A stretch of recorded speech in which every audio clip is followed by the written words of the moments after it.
attending today's webinar. My name's Philip McFarlane. This webinar is on creating resilience water and wastewater networks, and it's part of a series that WSP is running on valuing water. A couple of housekeeping issues. The presentation is available for download as a PDF in the handout section, and also we'll have time at the end of the webinar for questions.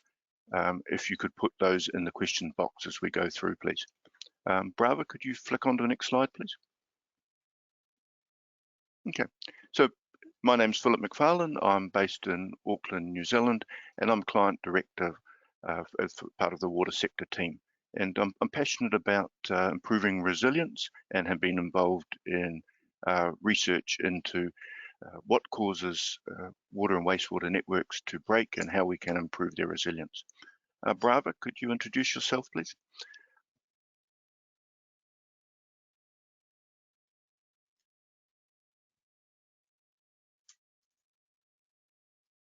You there, Brava? Good morning. My name is Prabhaharan. I'm a National Technical Director based in Wellington in New Zealand with WSP, and my passion is dealing with resilience of infrastructure networks. Steve? And Steve Hutchison, I'm a Chartered Professional Engineer. I'm the Chief Advisor for Wastewater at Wellington Water, so I'm representing the client view on the panel this morning. Thank you. Next slide, Brava. So today we'll present a framework for assessing resilience of water and wastewater networks.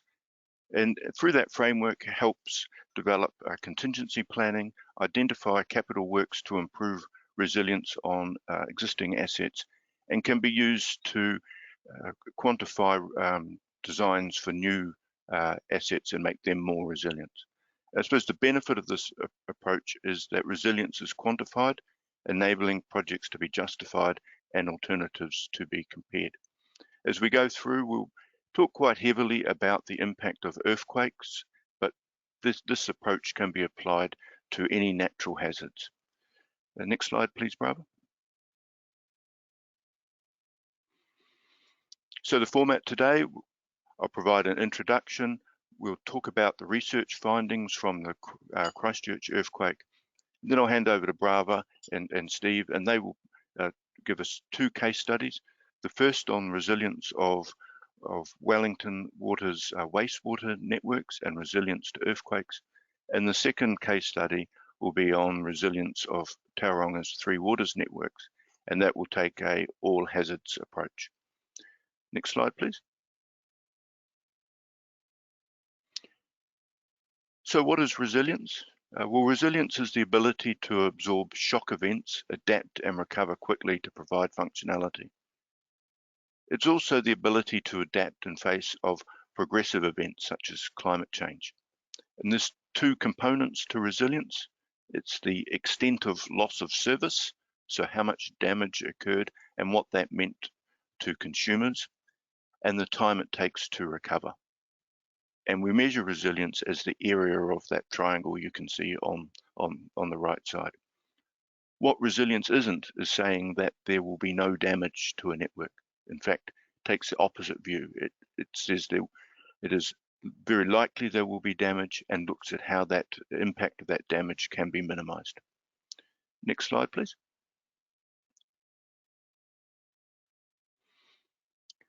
So our thinking in New Zealand on resilience is heavily focused on the Christchurch earthquakes. In September 2010, Christchurch was hit by a large earthquake, 7.1, and that caused quite a bit of damage.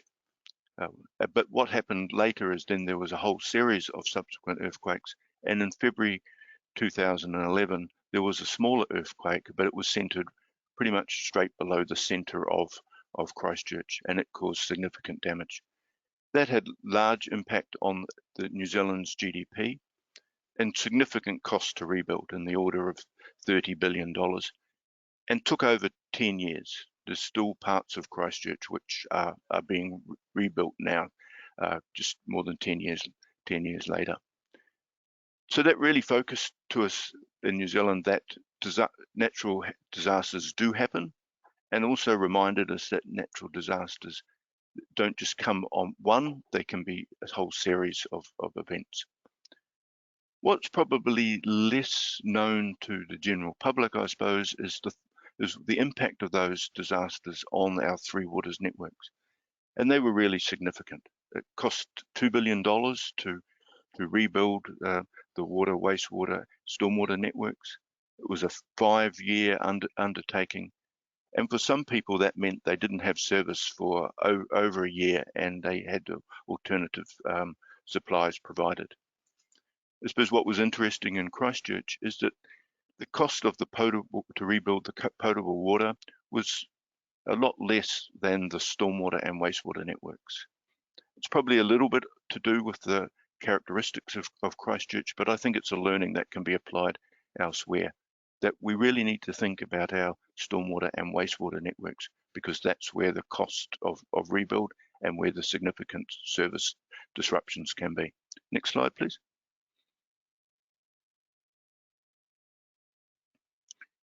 So after the Christchurch earthquakes, WSP was commissioned by the New Zealand government to undertake research with GNS, as a government agency, and that looked at trying to understand the impact of seismic events on underground utilities, and looking at how that understanding can be used to integrate resilience into asset management. The project involved information gathering, physical testing in our Opus research facility, WSP research facility, and finite element analysis. And much of what we're talking about today has come from the learnings from that research. Next slide, please. So some of the really high-level key learnings is there was significant damage to Christchurch from the earthquakes, but it wasn't across the whole of the city. The red and yellow areas show areas where there was service disruptions a couple of months after the earthquake. But you can see the green where service was largely provided as normal. So the question is, why do some areas lose service and others don't? Next, please, Barbara.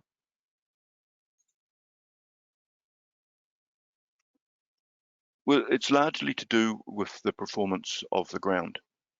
What happened in Christchurch is large areas were affected by liquefaction, basically the ground turning to a thick soup, and the pipes in that liquefaction became more damaged than areas that didn't liquefy. I think that's a learning that we can apply as well. So it's really about the performance of the ground, whether it's liquefaction, landslides, faults, or in the case of other hazards, maybe around coastal inundation. Really, it's our performance of our three waters networks are really heavily governed by the performance of the ground. Next one, please, Barbara.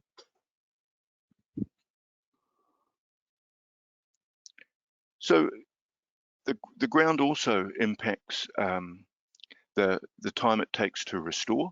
You can see on the top right-hand corner, the worse the ground conditions, the harder it is to work and the longer it takes to restore the pipes. And you can see from the one on the bottom right, the more brittle pipes sustained a lot more damage than more modern flexible pipes. And what the diagram on the photo on the left is highlighting is it's really all about providing service to users, and users have different needs. So we need to start our resilience planning by thinking, what are the needs of the users and how might they be addressed following an event. Next slide, please. So taking all of that high-level thinking, putting that into a framework. Step one is identify the key users, what are their requirements, and how adaptable are they? And in the research, we've defined a process for outlining post-event levels of service, which shows for various users what their key requirements are, and that allows works to be prioritised around their needs. Next step is to undertake a vulnerability assessment, which is really around the performance of the ground, the material of the pipe networks, and the size. What we found is smaller pipes sustained more damage than larger pipes. And in the research, there's been fragility curves presented, which enable users to look at the ground conditions and the pipes and estimate roughly what level of damage would occur. The next step is to knowing the level of damage is to determine the time to restore, which is really a function around how quickly the organisation can mobilise, the performance of the ground, as you saw earlier, and the number of resources and types of resources that can be mobilised.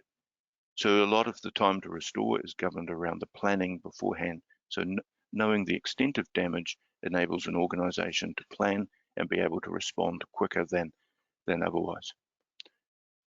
So knowing those three components, it's possible to define the current resilience and then look at what are the interventions that could be undertaken. So that could be contingency planning, being able to respond quicker, capital improvements to reduce the amount of damage that might occur and to provide more redundancy into the system, or resilient design. So looking at our new works as they're installed and making those more resilient.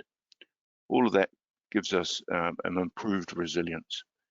So what we're going to set out in the rest of this presentation, a number of case studies that show how we've worked through that process to work out plans to improve resilience.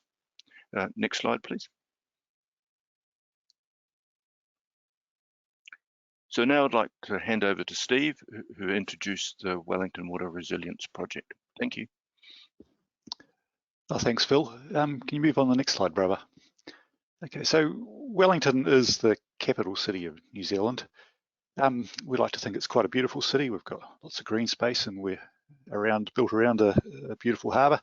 But unfortunately, it was also built over a major earthquake fault, which you can see running diagonally up the aerial perspective there. So on the back of the work that Phil and the WSP team had done on Christchurch, we were keen to undertake this study to really get a better understanding of our resilience from a wastewater network perspective.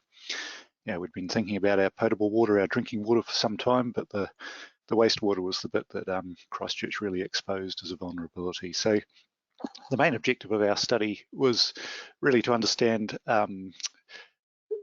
the effect that a major earthquake would have on our city infrastructure and what would break where and when, and which would be the most critical pipes that would need repairing, and to have an outline response plan available.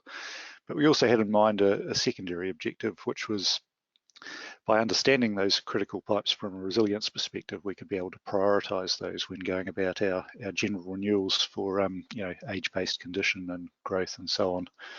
So I'll hand over to Brava to talk through how the team went about the study. Thanks. Okay, thank you, Steve. So we set about looking at the Wellington wastewater resilience in a series of steps. The first thing was to collect data on the earthquake and the likely ground damage from that, and then collecting data on the pipe and pump stations. And that enabled us to then look at the vulnerability of the pipelines and pump stations to the earthquake and the ground damage.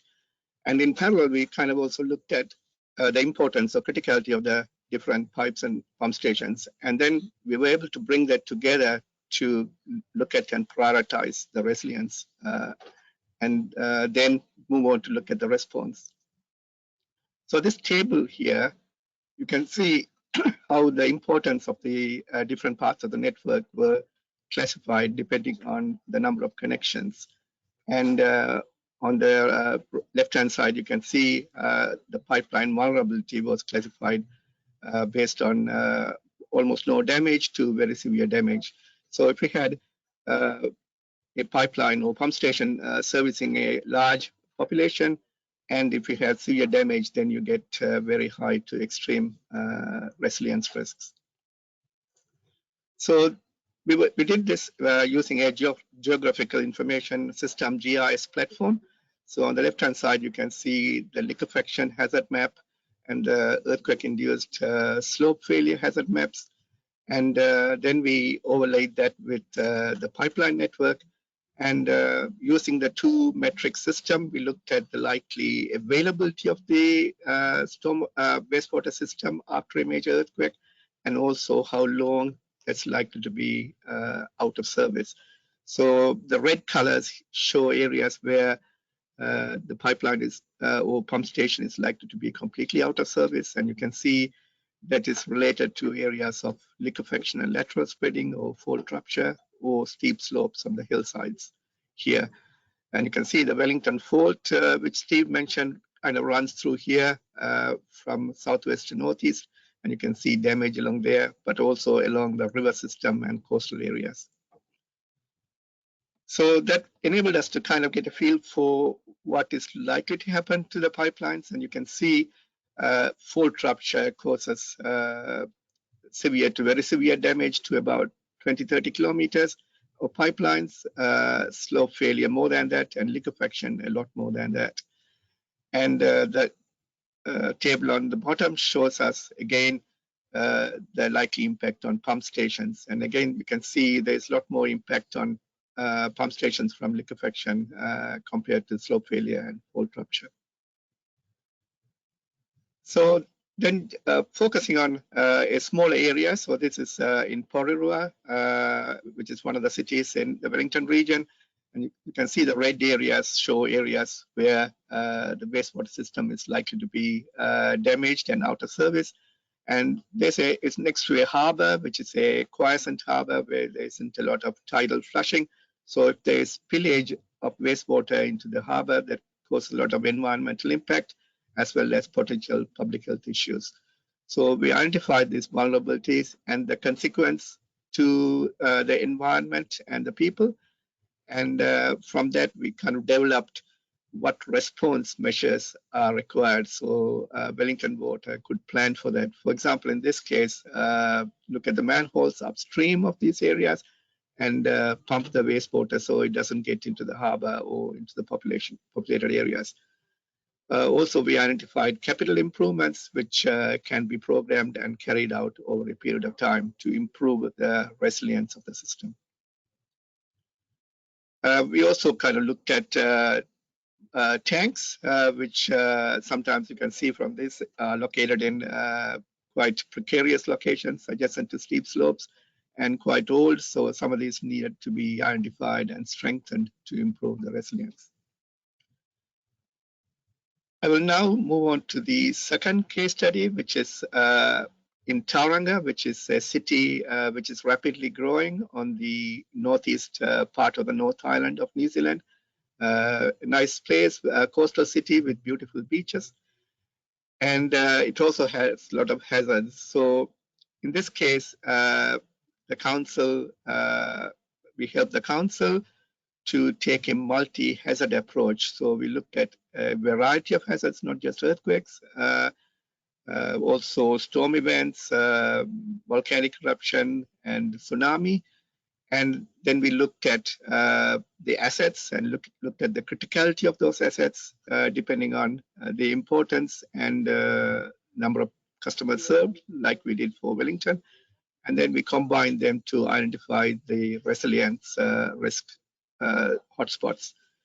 So I'll now just move to a small area to illustrate the process. So this is a small area called Poiki, and we identified the wastewater assets using a geographical system, GIS, and then we overlaid that with landslide or slope stability hazards, as you can see, and that enabled us to look at the impact of those hazards on the assets. And then we looked at other hazards like liquefaction in this case, and looked at the damage likely from liquefaction and therefore impact on functionality, and also flooding and inundation. And that enabled us to look at the impact or the resilience risk from all these multiple hazards on the three waters and, in this case, the transport system. And this is showing all the resilience risks around the Tauranga City District. So the next step was to then identify solutions to improve the resilience. So we looked at each of those areas of vulnerability or resilience risk and identified measures to improve resilience. And we carried out a scoring system to look at the resilience risk as it is now, but also then how much the resilience risk would reduce by if we carried out some mitigation. So through this process, we identified something like 250 to 300 projects across the city to improve the resilience across the Tauranga city infrastructure. So these are some examples showing some of the biggest risk improvements. So like the Oropi water treatment plant, trunk main, if we improve that, we can get down from a resilience risk score from 80 to 16, so substantial improvement. And also we identified the cost of those. And some of these highest cost items are listed here in the lower tables. Some of these relate to some of the main trunk water lines coming into the city. So here, this is a snapshot showing some of the outcomes. So we had almost a quarter of the transport, water, stormwater, and wastewater systems affected. And then one of the interesting things is that when we looked at a multi-hazard approach, some of those, almost half of the resilience risk were affected by 5 or more of the hazards. So you can see how different hazards can impact on the same part of the network. And therefore, it's important to take a multi-hazards approach. So the next steps in this to establish a steering group to oversee the implementation of the resilience improvement. Because this study was done by the resilience team, but now this will kind of filter into the various departments, water, wastewater, and stormwater, and transport. And this steering group will oversee that, benchmark the work, and monitor the progress of that over the next several years. So I'll now kind of look at a couple of case studies in Tauranga City, how this is being implemented. So this is looking at the eastern part of Tauranga, and the main focus of the study is to develop a strategy for the east, given that there is a lot of population growth in this area, in the Papamoa area, and also to the east in Titumu. So the council wanted to look at strategies to improve or grow the wastewater network so it can service the growing population. So when we looked at the existing wastewater system, we found that, and we looked at the resilience of that, and we found that a lot of the pipelines are located along this Wairaki stream corridor. Why? Because it was a more green space and it was easy to put the pipelines, but it also meant that in this area, subject to earthquake-induced liquefaction and close to the streams, we get a lot of lateral spinning, and that can cause significant damage to the asset network. So that showed us that the existing network has poor resilience, and therefore, in growing the network, we also need to look at making it more resilient. So we kind of looked at these three aspects. One is to improve the robustness of the network so we can reduce the loss of functionality, make them repairable easily in terms of the type of pipes, but also where they are located, so any breaks can be quickly repaired to restore functionality, but also introduce redundancy and interconnectivity, so the system is more resilient from that perspective. So if we go back to this resilience graphic, which Philip showed at the beginning, we're looking to reduce the area of this resilience triangle, the green triangle, so that is to reduce the loss of functionality, but also enable quicker recovery. So we are trying to get from the green triangle to a blue triangle, which has some loss of functionality, but it can be quickly restored. And in this case, we kind of looked at the network connectivity and provided redundancy, improve the robustness by avoiding the Wairaki stream corridor, and make use of materials which are more resilient to the ground deformation.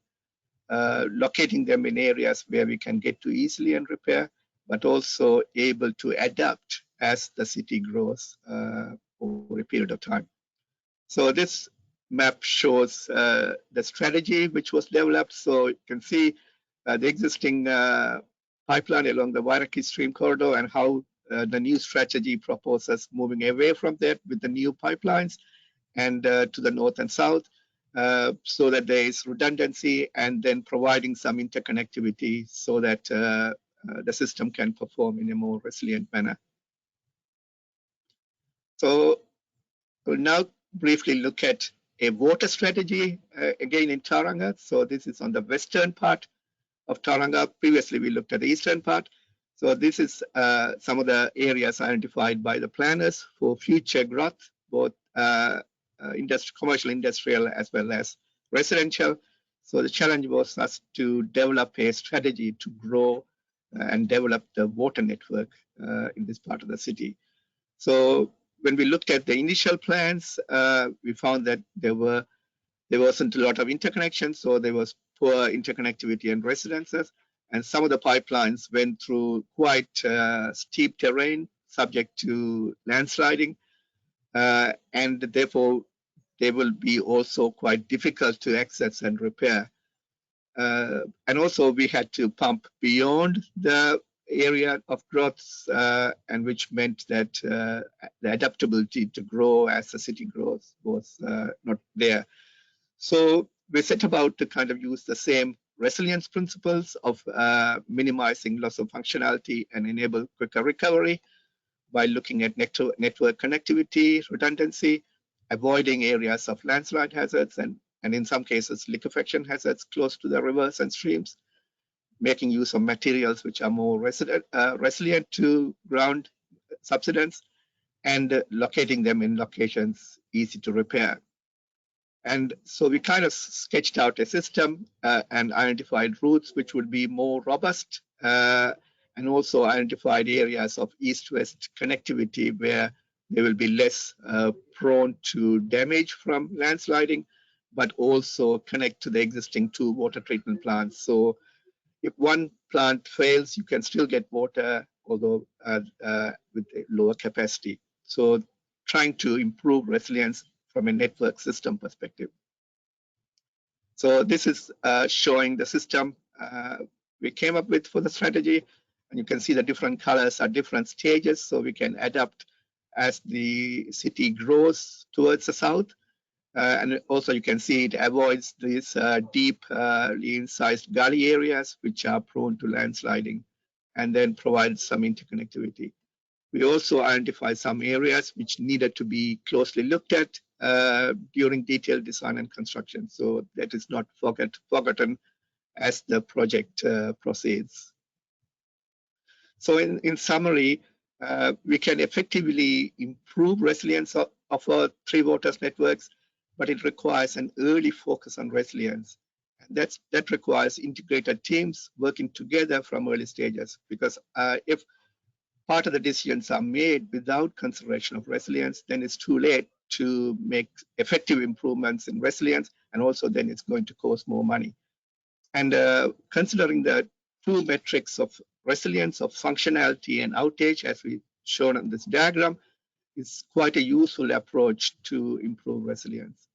And adapting this resilience-based design approach is something which we have found to be very useful to improve the resilience of our networks. So I'll now hand over back to Philip to give a summary to close our work. Thank you, Brava. So key takeaways from our webinar is natural disasters do happen, and they can have significant impact on our water, wastewater and stormwater networks. But they don't affect the network the same across the whole of the system. So we need to understand how they'll be damaged, and we need to plan for them. Today we've presented a framework for assessing resilience, which looks at defining the needs of critical users, undertaking vulnerability assessments, and a key factor of that is understanding the performance of the ground, and looking at the time to restore. Through that process, resilience can be improved through contingency planning, capital works to improve resilience on existing assets, and resilience design. The benefit of this approach is that resilience is quantified, enabling projects to be justified and alternatives to be compared. So thank you. That is the end of our presentation, and I'd now like to hand over to Sharon to lead us through any questions that people may have. Oh, sorry, and I must say that this is the in a series of webinars on valuing water. So the next webinar will be held on March 29th, and it's around the climate change and what it means for water and wastewater infrastructure operators. So I encourage you to register for that webinar. Thank you. Thank you, Philip, Brava, and Steve for a fantastic presentation. So before moving into the Q&A period, I would like to remind attendees to enter your questions in the question box on the GoToWebinar platform, and also you can download a PDF version of the presentation from the handout box on the dashboard. If you can open your webcam, it will be great to see you guys. Thank you. We'll move to the first question. How do you justify to decision makers expenditure on improving resilience to natural disasters, which may never happen when there are more immediate needs? Okay. Well, I'll give an answer and then I'll hand over to Steve as a client.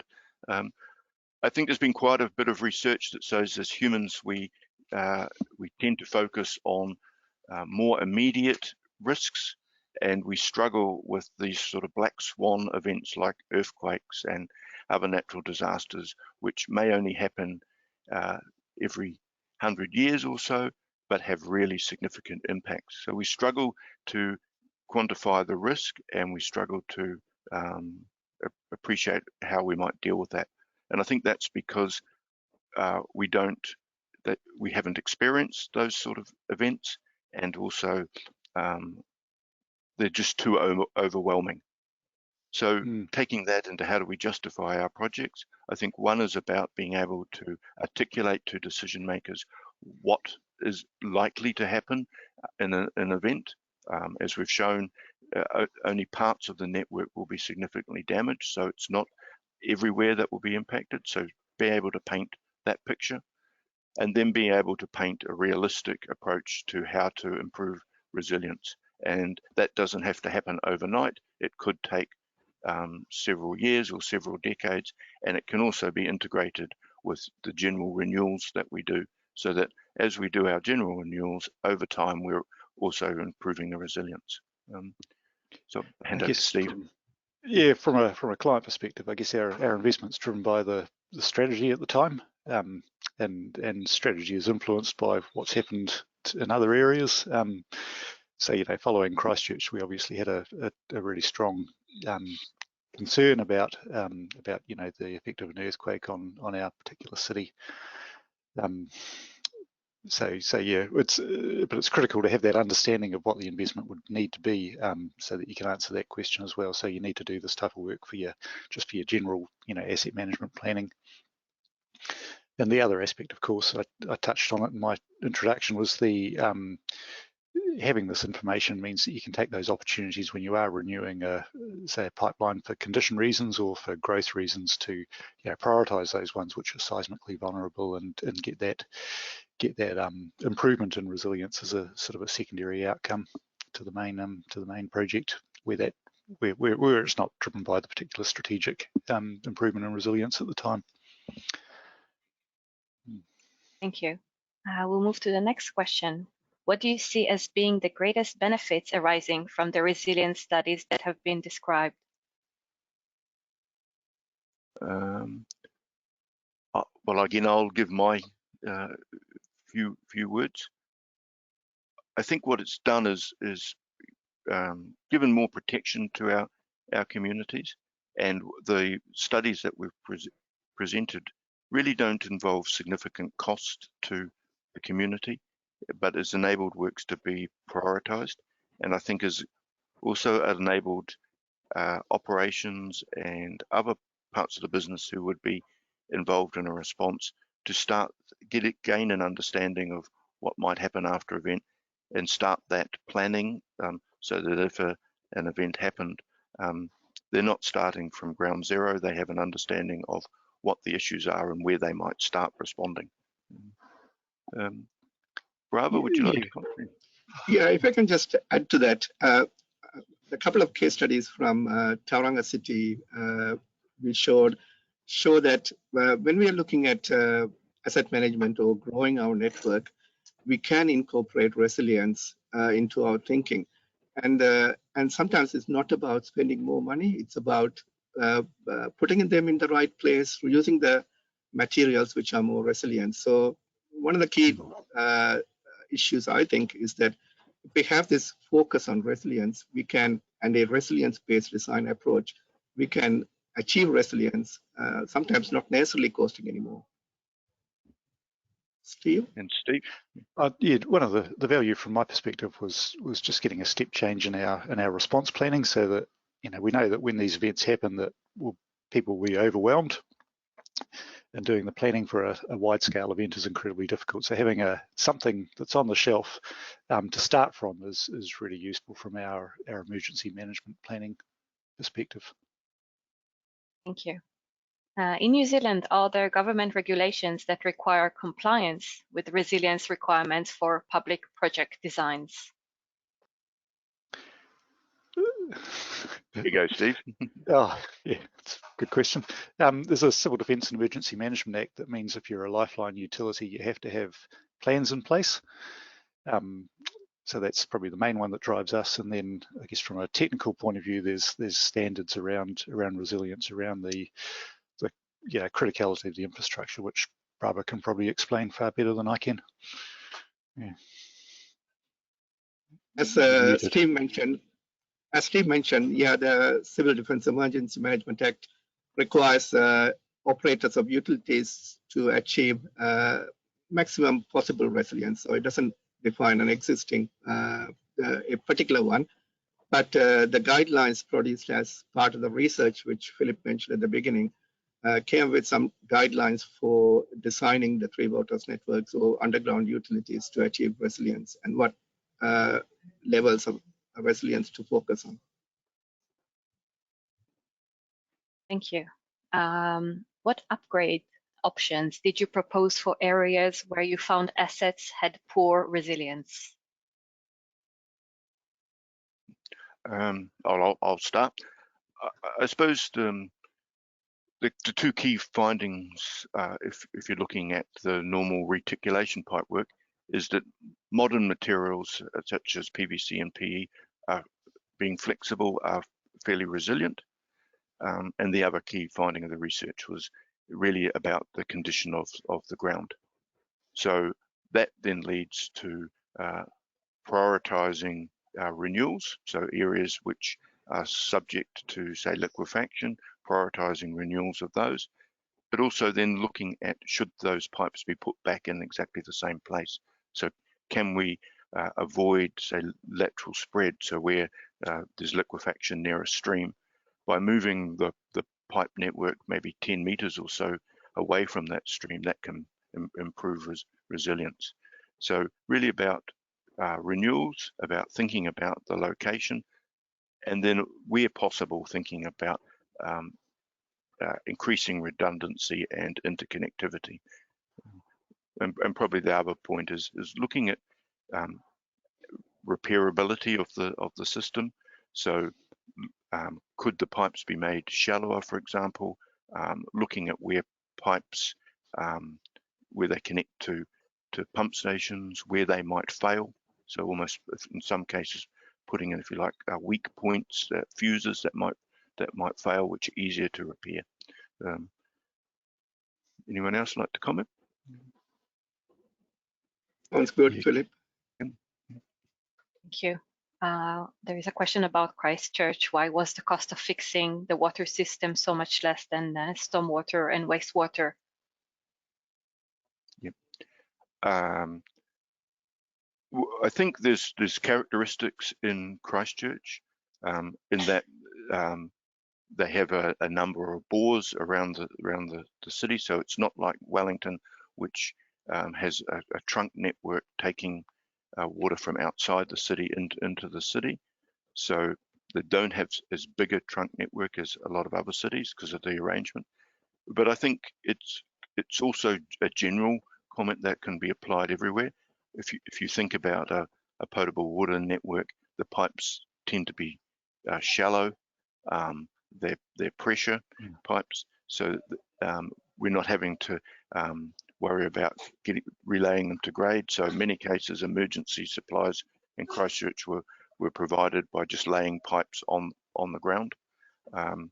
So I think because they're shallower, they tend to be easier to replace.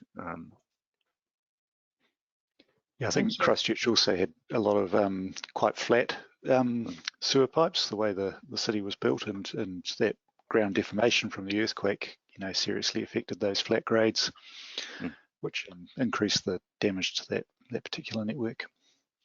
And also to add to that, because the wastewater, stormwater pipes are kind of in this flat terrain, the wastewater systems are located close to the river, and therefore they were severely affected by lateral spreading, whereas the water didn't have to be located along the low-lying areas. Thank you. We'll take the last question. In addition to CAPEX projects, I hope I'm pronouncing it correctly, have operational planning options have been considered with CAPEX solutions such as tanking in water or designated filling points? Most definitely, and I suppose that's where the biggest gains can be made on existing systems. So as Steve said, I think they got a lot of value from workshops with operations staff saying, if an event happened, what would be the impact on the network and how might we respond? And that might be as saying, putting in filling points, temporary pumping, all of those sorts of things, but then taking it another level and saying, does it actually work? Are we actually able to pump from those locations? What would we do?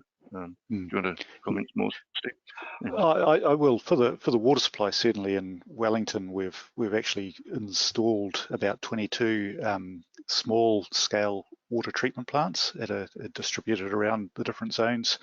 So of course your normal water supply, you're trying to supply 230 litres per person per day, but for emergency use, we're targeting 20 litres per person per day.